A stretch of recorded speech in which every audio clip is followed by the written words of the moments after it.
안녕하세요. 승부 예측의 버프를 더하다 승부 예측 버프쇼, 여기가 승부처입니다. 이번 주말 승부패는 37회차는 K리그 1 4경기, 그리고 K리그 2 2경기, 그리고 J리그 8경기로 구성됐습니다. 여름 이적 시장이 열리며 전력 보강이 치열하게 진행 중인데요. 저희가 녹화 시점 기준으로 전력 보강 여부도 확인하며 분석을 반영하였습니다. 그럼 여기가 승부처 승부패 37회차 시작하겠습니다. 먼저 1번 경기 나고야와 요코하마 마리노스의 경기죠. 먼저 홈팀 나고야는 홈에서 무패 행진을 달리고 있습니다. 네, 맞습니다. 나고야는 올 시즌 홈 10경기에서 6승 4무를 기록하면서 홈에서의 성적이 굉장히 좋습니다. 또한 나고야는 올 시즌 실점이 매우 적은 편인데요. 특히 홈에서 실점은 10경기 7골을 실점했을 정도로 적은 수치를 기록하고 있습니다. 리그 2위 팀이고 수비가 좋은 팀이라고 하는데 그렇다면 공격 쪽에서도 파괴력이 있을까요? 네, 득점력은 아쉬운 편은 아니지만 상위권 클럽들과 비교해봤을 때는 확실히 떨어지는 부분이 있기는 합니다. 19경기를 치르면서 한 경기당 득점은 1.4골이고 홈에서 1.5골로 평균치보다 높은 편이긴 합니다. 특히 카스퍼 주커 선수의 득점력이 어느 정도 팀에게 도움이 되는데요. 하지만 요코하마 마리노스의 득점력을 보면 경기당 득점이 2.2점이고 원정 경기에서도 1.7골을 기록할 정도로 매우 좋은 상황인 걸 살펴본다면 나고야가 조금 아쉬운 부분이기도 합니다. 네, 그렇다면 원정팀 요코하마 마리노스를 살펴볼 텐데요. 리그 1위를 달리고 있고 공격적으로도 매우 좋은 모습을 보여주고 있어요. 네, 최근 나고야 그리고 빗셀 고베가 조금씩 흔들렸던 상황이었는데 요코하마는 이 팀에서 꾸준히 승리를 챙기면서 1위 자리를 지켰습니다. 특히 공격 쪽에서 파괴력이 매우 좋습니다. 오른쪽 측면의 얀 선수의 돌파력이 매우 좋고 최전방 공격수 로페즈 선수의 득점력도 매우 뛰어난 편입니다.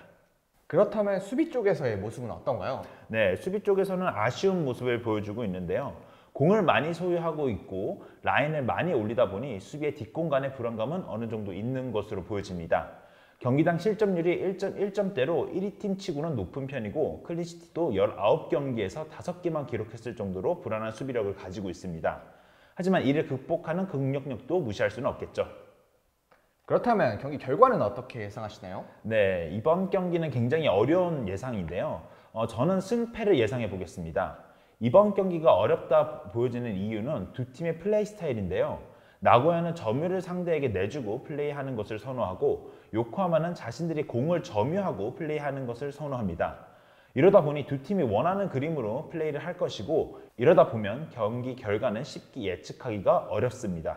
또한 나고야의 홈경기라는 점과 최근 득점력이 그리 나쁘지 않다는 점, 그리고 요코하마의 넓은 뒷공간을 잘 공략한다면 충분히 승리할 수 있을 것으로 보여지고 요코하마는 공을 점유하면서 로페즈나 얀 선수를 공략한다면 충분히 승리할 수 있는 경기로 보여지기에 이번 경기는 승패로 예상해 보겠습니다.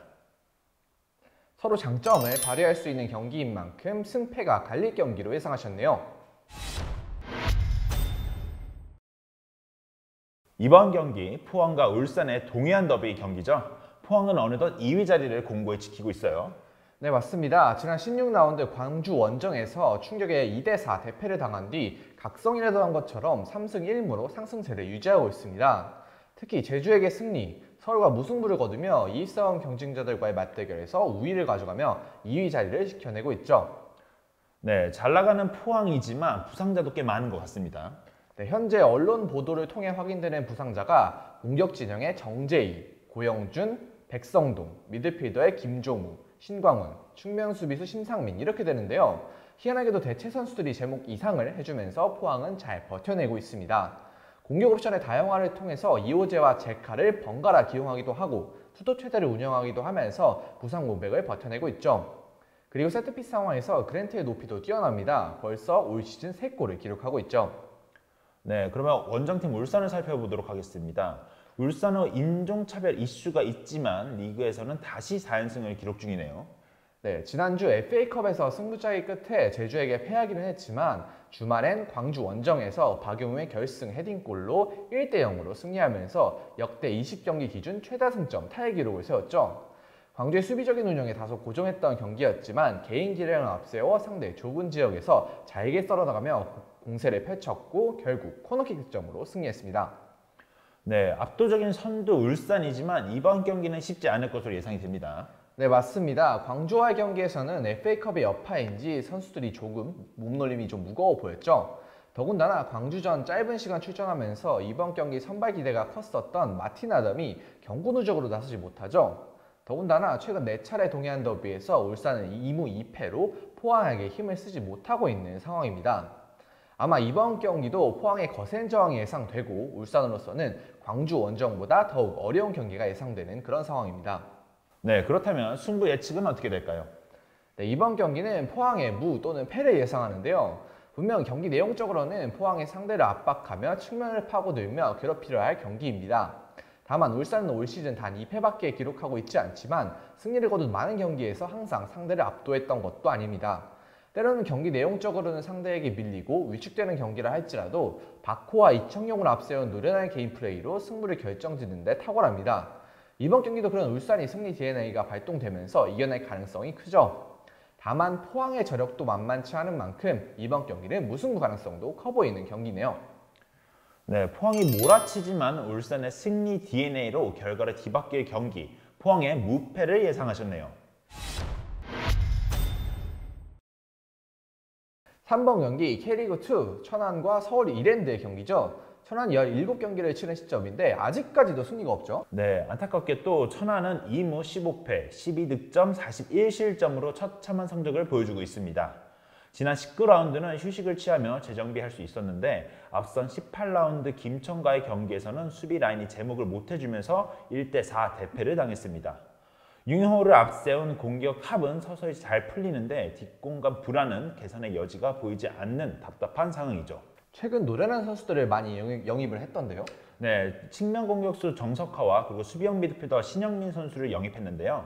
두 선수 모두 올 시즌 상반기에 경기를 뛰지 못했던 만큼 경기 감각을 얼마나 빨리 끌어올리냐가 관건일 것 같습니다. 특히 수비가 불안한 천안으로서는 신영민 같은 노련한 수비형 미드필더를 영입한 것이 큰 기대감을 갖게 하는 요소입니다. 서울 이랜드는 최근 주춤하는 모양새죠. 네, 최근 안양에게 역전패, 전남에게 후반 추가 시간 동점골을 내주며 이겨야 될 경기를 놓치고 말았죠. 특히 지난 월요일 전남 원정에서는 경기 내용적으로 상대에게 밀렸지만 확실한 골 결정력으로 승기를 잡았지만 막바지 상대 공세를 막아내려다 PK를 내주며 아쉬운 무승부에 그쳐야 했죠. 영입생 송시우가 골맛을 보며 팀에 빠르게 녹아든 느낌인데요. 네, 맞습니다. 송시우 선수는 인천 시절부터 확실히 골냄새를 잘 맡는 선수로 유명했었죠. 이랜드는 호난, 이정문 같은 장신 공격수들이 있지만 팀이 선호하는 스타일과는 잘 맞지 않은 것 같습니다. 빠른 공수 전환을 시도하는 서울 이랜드이기에 오히려 송시우, 이동률, 이시영 같은 작고 빠른 선수들이 팀 공격에 적합해 보입니다. 전남 상대로도 송시우, 이동률 두 선수가 날카로운 침투로 골을 뽑아냈었죠. 그렇다면 결과는 어떻게 예상하시나요? 네, 이번 경기는 천안의 패배를 예상합니다. 서울이 최근 안양과 전남에게 2실점, 3실점을 했지만 두 팀의 공격력이 좋았던 경기였죠. 천안의 공격 호흡이 최근 좋아지고 있다고 하지만 서울의 골망을 흔들어내기에는 무리일 경기입니다. 더군다나 수비 라인의 대처가 미숙한 천안이 서울의 침투 플레이를 90분 내내 막아내기는 불가능해 보입니다. 서울의 침투 플레이를 천안이 막아내기에 힘든 만큼 천안의 패배를 예상하셨네요. 4번 경기 히로시마와 가시마의 경기죠. 히로시마는 최근 부진에 빠져 있습니다. 네, 히로시마는 지난 라운드 니가타에게 패배를 하면서 3연패를 기록 중입니다. 이 연패를 포함해 최근 8경기에서 2승 6패로 매우 좋지 않죠. 리그에서 가장 많은 기대 득점 값을 기록하고 있는 팀이지만 항상 결정력이 발목을 잡았죠. 기회는 많지만 득점이 터지지 않다 보니 결과가 나오기 힘들었습니다. 네, 흐름이 좋지 않은 히로시마인데 반등 요인은 좀 있을까요? 네, 히로시마의 문제는 명확하기에 득점만 터져준다면 결과를 가져올 가능성이 높습니다. 그러기 위해서는 최전방 외국인 공격수가 터져주어야 하죠. 도글라스 베이라 혹은 벤 칼리파가 어떻게든 득점을 터뜨려줘야 합니다. 3연패 기간 동안 무득점이었던 만큼 이번 경기에서는 외국인 공격수를 중심으로 반드시 득점을 터뜨려야 하는 히로시마죠.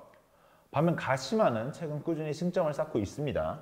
네, 최근 5경기 1승 3무 1패로 잘 지지 않는 축구를 펼치고 있는 가시마입니다. 다만 원정 경기에서는 공격력이 답답해지는 흐름을 최근 이어오고 있기에 이번 경기에서도 공격 부분에 있어서는 의문이 있습니다. 가시마가 원정에서 유독 공격력이 답답해지는 이유는 무엇일까요? 네, 아무래도 가시마의 팀 스타일에서 이유를 찾을 수 있을 것 같습니다. 가시마는 매우 소극적인 경기 운영을 하는 팀입니다. 거의 모든 공격 지표에서 하위권을 기록할 정도로 공격 의지가 크지 않은 팀이죠. 게다가 그 정도가 원정에 가면 더욱 심해집니다. 적극적으로 공격을 시도하기보다는 내려서서 우선 수비를 단단히 하는 것을 선호하죠. 이번 경기에서도 원정인 만큼 수비에 집중할 가능성이 높습니다. 네, 그렇다면 경기 결과는 어떻게 될까요? 네, 저는 이번 경기 히로시마의 승리 혹은 무승부를 예측합니다. 히로시마가 부진은 하고 있긴 하지만 기회는 많이 만들어내기에 결정력 문제만 해결된다면 반등할 가능성이 높습니다.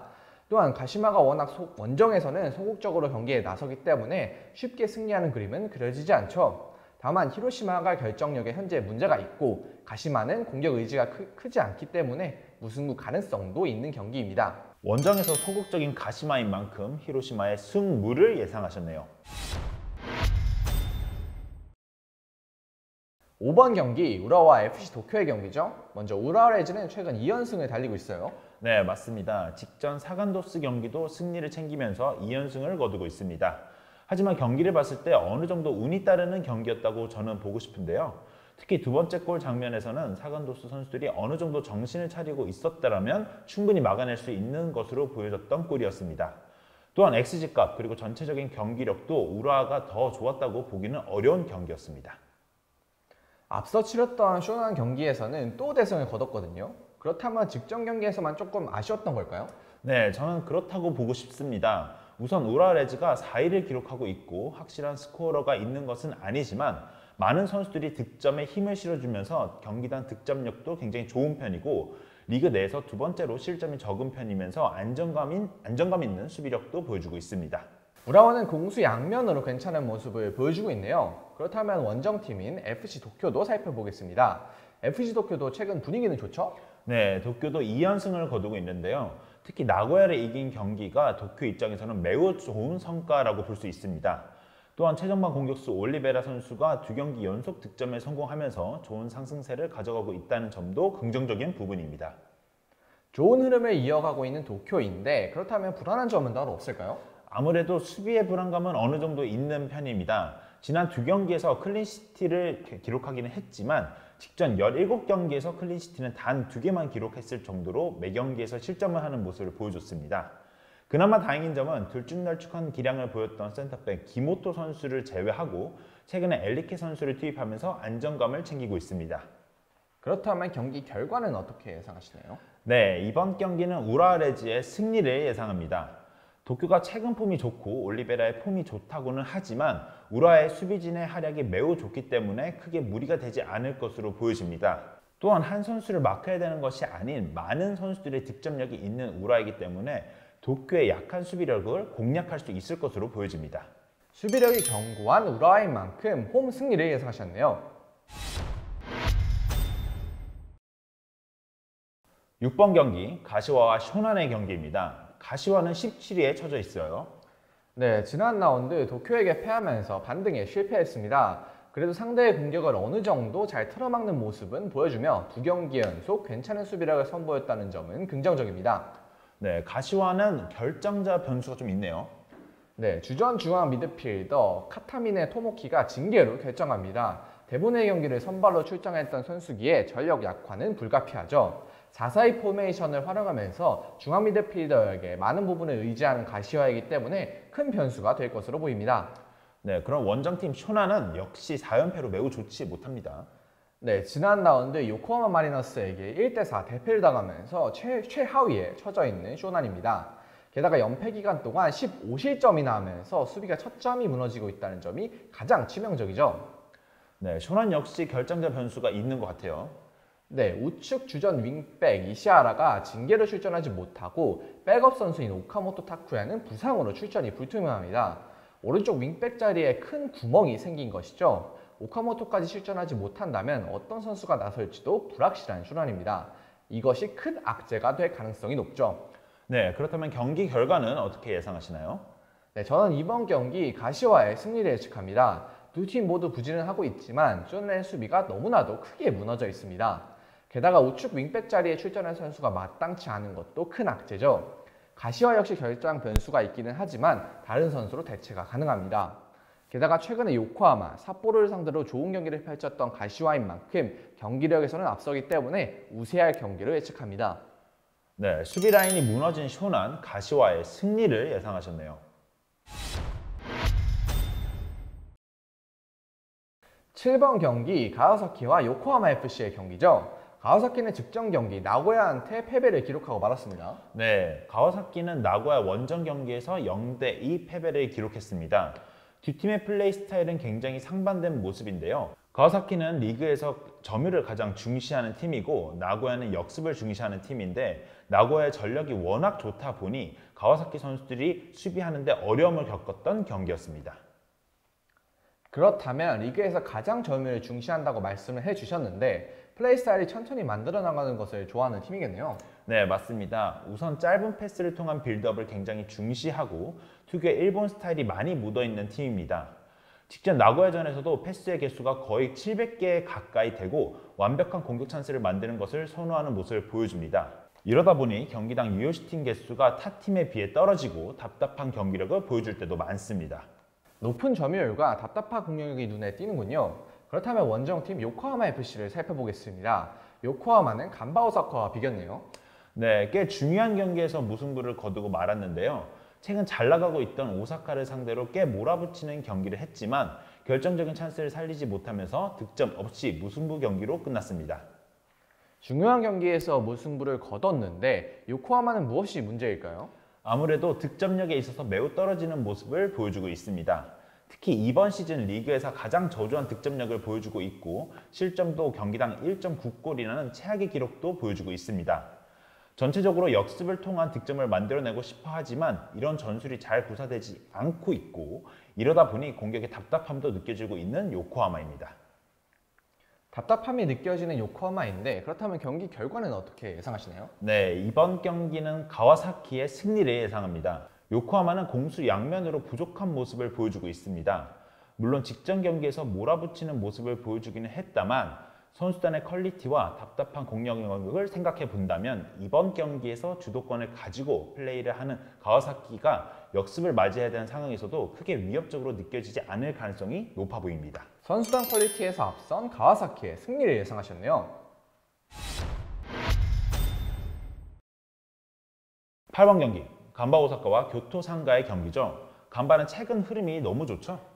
네, 최근 5경기 4승 1무로 황골 탈퇴한 모습을 선보이고 있습니다. 강팀들을 상대하지는 않았지만 계속해서 패배하며 최하위까지 내려갔던 간바기에 극적인 반전이었죠. 다만 지난 경기에서는 요코하마 FC에게 진땀 무승부를 기록하며 주춤했습니다. 네, 간바 오사카의 상승세 원인은 어디에 있을까요? 네, 득점력 상승이 가장 큰 원인이라 할 수 있습니다. 간바는 최근 5경기에서 10골을 터뜨렸습니다. 그전 14경기에서 터뜨렸던 득점이 13골이라는 것을 감안하면 엄청난 발전이죠. 득점이 많이 터지다 보니 실점을 해도 좋은 결과를 얻어낼 수 있었던 간바입니다. 네, 원정팀 교토 역시 상승세인 것 같아요. 네, 교토는 지난 라운드 가시마와 무승부를 기록하면서 최근 3경기 2승 1무로 상승세를 탔습니다. 팀의 가장 중요한 경기 컨셉인 전방 압박이 잘 통하면서 최근 좋은 결과를 내고 있죠. 다만 이 기간 상대적 약팀인 니가타와 요코하마 FC에게 연승을 기록했기에 경기력이 크게 상승했다고 평가하기는 아직 이릅니다. 네, 이번 경기에서 가장 중요한 포인트는 무엇이 될까요? 네, 이번 경기는 두 팀 모두 세트피스 실점을 억제하는 것이 중요합니다. 두 팀 모두 세트피스에서 10개의 실점을 기록하며 매우 약한 모습을 보이고 있죠. 특히 교토의 경우 간바의 공격력이 최근 워낙 강력한 모습을 보이기에 세트피스로 손쉽게 실점한다면 좋은 결과를 가져오기 어려울 것으로 예상됩니다. 반면 교토가 장신 공격수 패트릭의 존재로 인해 세트피스 기회를 살려낼 수도 있죠. 네, 그렇다면 경기 결과는 어떻게 예상하시나요? 네, 저는 이번 경기 간바 오사카의 승리를 예상합니다. 두 팀 모두 흐름이 좋지만 상대했던 팀들의 수준 차이가 나기에 간바의 경기력이 앞선다고 볼 수 있습니다. 또한 강력한 전방 압박을 즐기는 교토의 특성상 간바에게 많은 찬스를 허용할 가능성이 높죠. 그렇게 되면 간바의 최근 살아난 공격력이 교토를 공략할 가능성이 높다고 예상됩니다. 교토의 압박을 벗어나며 간바의 공격력이 살아날 경기로 간바의 승리를 예상하셨네요. 9번 경기 후쿠오카와 삿포로의 경기죠. 홈팀 후쿠오카는 직전 세레소 오사카를 상대로 승리를 거뒀어요. 네, 맞습니다. 세레소 오사카가 지속적으로 주도하는 양상이 그려졌지만 전반전에 나온 득점으로 1점 차 리드를 잘 지켜내면서 승리를 거뒀습니다. 조금 아쉬운 부분은 오른쪽 윙어 꽤 괜찮은 모습을 보여줬던 콘노 카치야 선수가 경기 초반 부상으로 빠지게 됐는데 다음 경기에 출전이 가능한지는 불투명한 상황입니다. 후쿠오카가 상대에게 점유율을 내주는 플레이를 선호하는 팀인 것 같은데 맞을까요? 네, 가장 전형적인 역습 플레이를 보여주는 팀인데요. 짧은 패스보다는 롱 패스를 통해서 상대의 뒷공간을 노리는 모습을 보여주고 수비할 때는 공격수까지 내려와서 모두가 수비에 가담하는 모습을 보여주고 있습니다. 이런 수비에 은근 어려워하는 팀들이 꽤 있고 양측면의 빠른 자원들이 크로스를 통해 올려주는 플레이가 직전 경기 류칸 선수의 골이랑도 비슷한 장면들이랑 이어졌습니다. 전형적인 역습을 보여주는 후쿠오카네요. 그렇다면 원정팀 삿포로는 무려 빗셀고베를 상대로 무승부를 거뒀다는데 어떤 경기인가요? 네, 직전 빗셀고베와의 경기에서 1대1 무승부를 거둔 삿포로인데요. 양팀 모두 공격적인 팀인데 이번 경기에서도 매우 공격적인 모습을 보여줬습니다. 특히 삿포로는 xG값이 2.24로 매우 높은 편이며 후반전엔 골대를 맞는 슈팅이 득점으로 이어졌다면 충분히 빗셀고베를 괴롭힐 수 있었던 상황이었습니다. 매우 공격적인 팀이라 재미는 있는데 수비에는 아쉬운 부분이 많죠? 네, 그러다 보니 수비 문제를 많이 개선하려는 것으로 알려져 있는데요. 삿포로는 경기당 득점이 2골에 가까운 수치를 기록하고 있으면서 매우 높은 편이지만 실점도 한 경기당 1.9골로 매우 안 좋은 상황입니다. 또한 상대를 강하게 압박하며 공을 탈취하고 득점을 하는 장면들이 지속적으로 보여주기는 하지만 압박을 하기 위해 라인을 올리다 보니 상대에게 뒷공간을 내주는 경우도 종종 발생하고 있습니다. 두 팀 모두 재미있는 축구를 구사하는 팀인 것 같은데 그렇다면 경기 결과는 어떻게 예상하시나요? 네, 저는 이번 경기 승패를 예상해 봅니다. 삿포로는 라인을 올려 상대를 강하게 압박하고 공을 탈취해서 빠르게 역습을 시도하지만 뒷공간이 매우 넓다 보니 후쿠오카의 역습을 통하여 약한 수비력을 드러낼 가능성이 높아 보입니다. 하지만 후쿠오카 또한 역시 상대의 강한 압박에 고전할 모습이 예상되기 때문에 롱볼 패스의 정확성이 매우 떨어질 가능성이 있다고 보여지기에 이번 경기는 승패로 예상해 보겠습니다. 삿포로의 약한 수비력과 강한 압박의 변수로 승패가 갈릴 경기로 예상하셨네요. 10번 경기 수원FC와 인천과의 경기죠. 수원FC는 부진이 굉장히 길어지고 있어요. 네, 맞습니다. 최근 리그 10경기에서 승점을 챙긴 경기가 꼴찌 수원 삼성에게 1승, 11위 강원에게 1승 1무를 거둔 것이 전부입니다.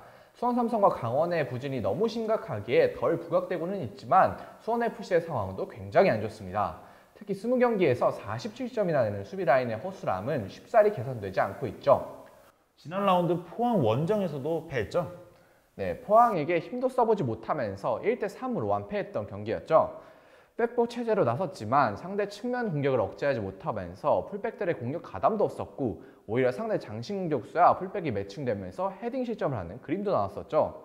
더군다나 기대를 모았던 이영재 선수가 복귀를 했지만 이날 경기 막바지 큰 부상을 당하면서 당분간 출전이 어려운 상황입니다. 인천은 그나마 부진에서 벗어나는 경기를 했어요. 네, 강원을 상대로 승리를 거두면서 3경기 무승에서 벗어났습니다. 확실히 실내 축구를 택하며 패배는 줄어든 인천이었지만 승리가 부족했었죠.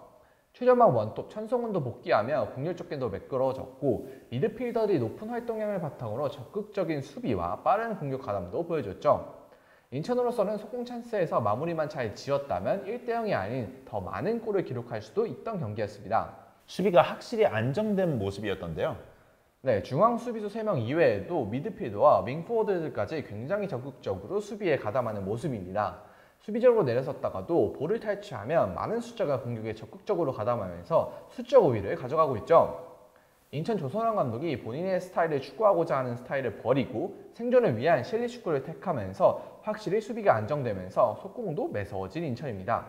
네, 그렇다면 경기 결과는 어떻게 예상하시나요? 네, 저는 이번 경기 수원FC의 패배를 예상하는데요. 수원은 현재 K리그에서 가장 수비가 불안한 팀입니다. 반면 인천은 최근 5경기 단 3실점에 그칠 정도로 매우 수비적인 운영에 특화됐죠. 수원의 라스, 이승우, 로페즈로 이어질 공세가 매섭긴 하겠지만 인천의 수비력이라면 충분히 버텨낼 수 있을 겁니다. 여기에 최근 인천이 보여주고 있는 매서운 속공이 전개된다면 느슨한 수원의 수비가 버티기는 힘들 경기죠. 느슨한 수원의 수비가 인천의 속공을 막기 힘든 만큼 수원의 패배를 예상하셨네요.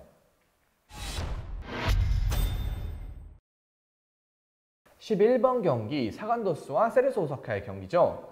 홈팀 사간도스는 우라와 레이저에게 패배하고 말았죠. 네, 맞습니다. 사간도스가 우라와를 상대로 나름 괜찮은 경기력을 보여줬는데요.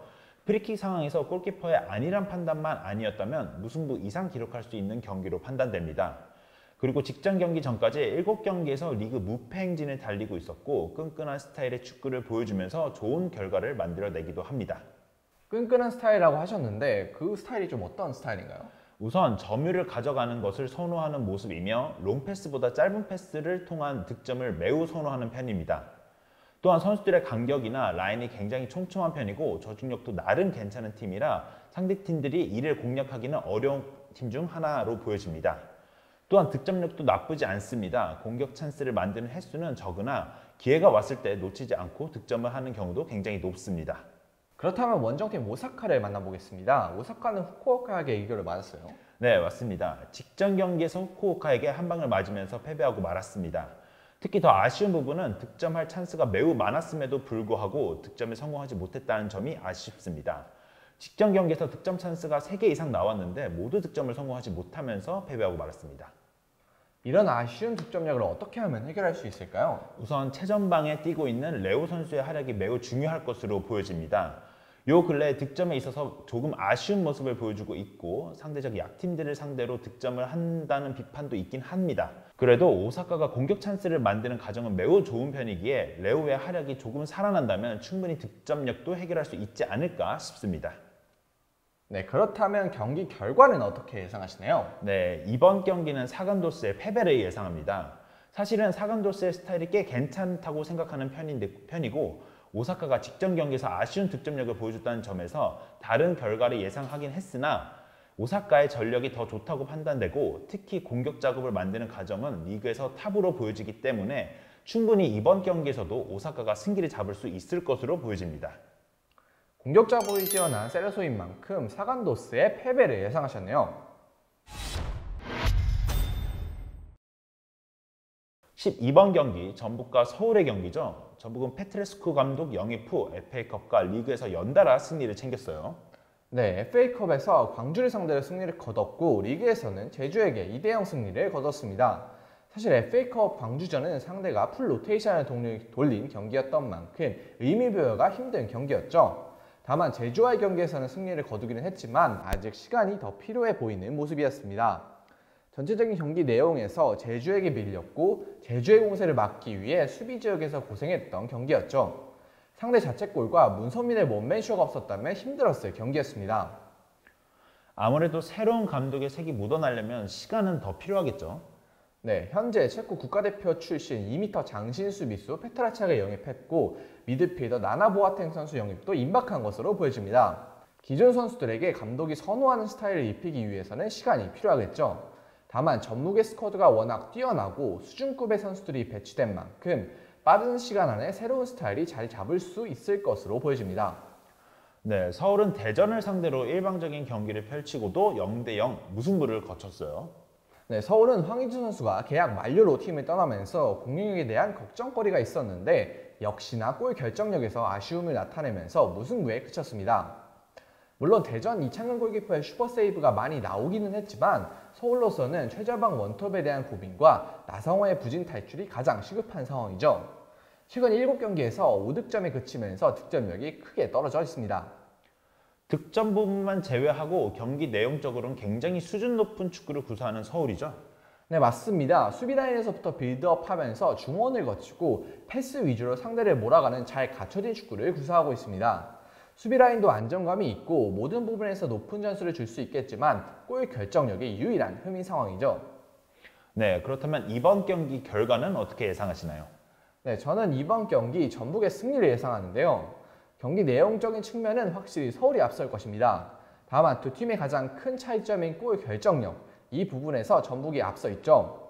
제주와의 경기에서도 내용적으로는 밀렸지만 확실히 카운터를 치며 이겨낸 전북입니다. 아마노준이 부상으로 결장이 예상됐지만 백승호가 복귀했고 공격 진영에 워낙 많은 선수들이 있는 만큼 전북이 어떻게든 한 골 이상을 득점할 경기죠. 더군다나 무더위로 후반 체력 싸움이 중요해질 타이밍에 문선민, 이동준 같은 스피드 레이서가 투입된다면 서울 수비 라인이 버텨내기 힘들 경기가 되겠죠.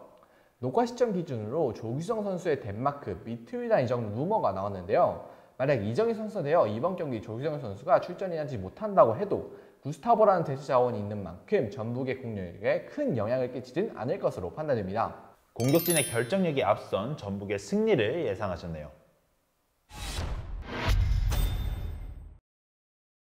3번 경기 성남과 김포의 경기죠. 성남은 연패는 겨서났지만 굉장히 부진하죠. 네, 최근 4연패 부진에 빠져 있는데 그나마 지난 라운드 충북 청주 원정에서는 0대0 무승부를 기록하면서 연패에서는 벗어났습니다. 연패 탈출을 의식해서인지 수비 라인에서 굉장히 강하게 상대 공격수들을 맨투맨으로 수비하면서 버텨내려고 했습니다.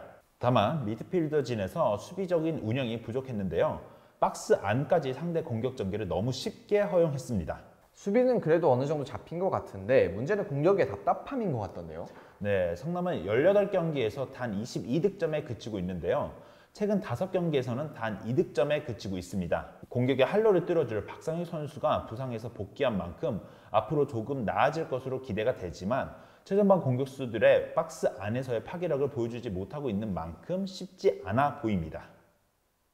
원정팀 김포도 시즌 초반 상승세가 사라지며 엄청난 부진이죠. 네, 맞습니다. 최근 5경기에서 2무 3패로 극심한 부진에 빠져 있죠. 원체 올 시즌 김포의 팀 컬러가 강력한 수비와 루이스를 향한 역습 패턴이었죠. 이를 앞세워 12경기 무패, 12경기 동안 단 4실점으로 견고함을 자랑했었죠. 그러나 최근 수비가 흔들리며 패배가 늘어나고 있습니다. 아무래도 전체적으로 많이 뛰는 경기 운영을 선호하는 만큼 무더위가 시작되면서 체력적인 어려움을 겪고 있는 것 같습니다. 지난 주말 아산을 상대로도 상대의 강한 전방 압박에 고전하며 어려운 경기 끝에 1대1 무승부를 거뒀습니다. 그렇다면 위기를 벗어날 방법은 없을까요? 당분간은 힘들 것으로 보여집니다. 루이스의 부담감을 덜어줘야 할 주닝유 선수가 18라운드에 햄스트링 부상을 당했고 당장 전력 보강 이슈도 없죠. 김포는 루이스만 막으면 된다는 판단이 상대팀들에게 세워진 만큼 루이스를 도와줄 주변 선수들의 분발이 필요한데 쉽지 않아 보입니다. 김포의 스타일을 상대팀이 파악한 만큼 전술 변화도 필요해 보이지만 시즌 중반 급격한 변화를 주기에도 무리한 상황입니다. 그렇다면 이번 경기 결과는 어떻게 예측하시나요? 네, 이번 경기는 성남의 무패를 예상하는데요. 두 팀 모두 최근 극심한 부진에 빠져 있습니다. 수비력은 두 팀 모두 나쁘지 않지만 공격의 해결 능력에서 차이가 있습니다. 루이스가 최근 집중 견제로 힘든 경기를 치르고 있지만 확실히 이겨낼 수 있는 힘이 있는 선수죠. 루이스가 이겨낸다면 김포가 가져갈 경기이지만 다시 고립된다면 무승부 가능성도 큰 경기로 보여집니다. 공격력에서 차이가 날 두 팀, 성남의 무패를 예상하셨네요. 14번 경기, 대전과 수원 삼성의 경기죠. 홈팀 대전은 최근 기세가 조금 꺾인 모습인데요. 네, 최근 3연속 무승부를 거두고 있는데요. 패배는 없었지만 내용적으로 상대팀들을 압도하지 못하는 모습이 반복되고 있습니다. 서울 원정에서도 90분 내내 상대 운영에 끌려다녔고 후반 공격적인 선수 교체를 진행했음에도 단 한 개의 슈팅에 그칠 정도로 무기력한 모습이었습니다. 특히 서울을 상대로는 대전의 장기인 전방 압박도 전혀 이루어지지 않았는데 아무래도 무더위와 상암 경기장 특성상 통풍이 잘 되지 않아 선수들이 체력적으로 더욱 힘들었던 모습이었습니다. 최근 4경기에서 단 3실점, 실점은 그래도 줄고 있는 추세인데요. 리그 초반에 비해서 대전의 실점이 많이 줄어든 상황인데요. 이 부분은 수비 전술이 좋아졌다기보다는 이창근 골키퍼의 슈퍼세이브 덕분이었죠. 지난 서울과의 경기에서도 3골 정도는 이창근 키퍼가 막아줬습니다. 반대로 말하면 수비 라인에서 골과 다름없는 슈팅을 그만큼 많이 허용했다는 것이죠. 특히 세트피스에서 제공권 싸움에서 많이 밀리고 침투하는 상대 선수에 대한 마크가 굉장히 미흡한 모습을 보이고 있는 대전의 수비 라인입니다. 네, 원정팀 수원은 리그 7경기째 승리가 없이 2무 5패로 굉장히 부진하죠. 네, 맞습니다. 지난 라운드 주말 대구 원정에서도 상대 타깃 및 에드가가 결정했음에도 불구하고 1대1 무승부에 그쳤죠. 수원이 기록한 한 골도 상대 자책골이었을 정도로 공격 전개에 어려움을 겪었습니다. 안병준 선수도 어깨 부상으로 전반전밖에 소화하지 못했죠. 부상자들이 서서히 복귀를 하고 있지만 조합이 제대로 되지 않으며 경기력이 올라오지 못하는 느낌이 큰 상황입니다. 그래도 최근 수비적인 부분에서는 안정감을 좀 찾은 것 같은데요. 네, 중앙 수비 라인에서 한호건 선수가 확실히 한 몫을 해주고 김주원 선수가 합류한 만큼 최종 수비 라인에서의 단단함은 생긴 느낌입니다. 이번 경기 박대원 선수가 경고 누적으로 결장하지만 김주원, 한호강, 고명성, 3백 라인으로 나설 가능성이 높아 보이죠. 미드필더와 사이드백들의 수비 가담시키는 적극성만 좋아진다면 실점은 더욱 줄일 수 있을 것으로 보여집니다. 네, 그렇다면 이번 경기 결과는 어떻게 예상하시나요? 네, 저는 이번 경기 대전의 승 또는 무를 예상합니다. 대전이 서울 원정에서 굉장히 고전했지만 홈에서는 다른 경기를 보여줄 것으로 예상됩니다. 상대팀 수원이 후방 빌드업에서 미스가 많이 발생하는 만큼 전력 분석을 통해 그런 부분을 공략할 것으로 예상되죠. 대전의 시즌 초반 돌풍이 일으켰을 때보다 보여줬던 강한 전방 압박을 통한 공격 전개로 수원을 괴롭힐 경기가 될 것입니다. 다만 대전이 세트피스 수비에서 불안감이 있는데 수원은 이기재를 앞세운 세트피스 득점력이 뛰어난 팀이죠. 또한 일본의 공격형 미드필더 코슈카 카즈키를 영입하면서 공격의 섬세함이 더해질 것으로 기대되고 있죠. 대전의 우세 속에 수원의 세트피스 반격으로 무승부 가능성도 큰 경기입니다. 이상으로 승부 예측에 버프를 더하다 여기가 승부처 승무패 37회차 분석을 마치도록 하겠습니다. 아무쪼록 저희 분석 참고하셔서 구독자 여러분들의 좋은 결과 있으시기를 기대할게요. 최종픽은 화면으로 안내해 드리겠습니다. 저희는 다음 분석 영상으로 찾아뵙겠습니다.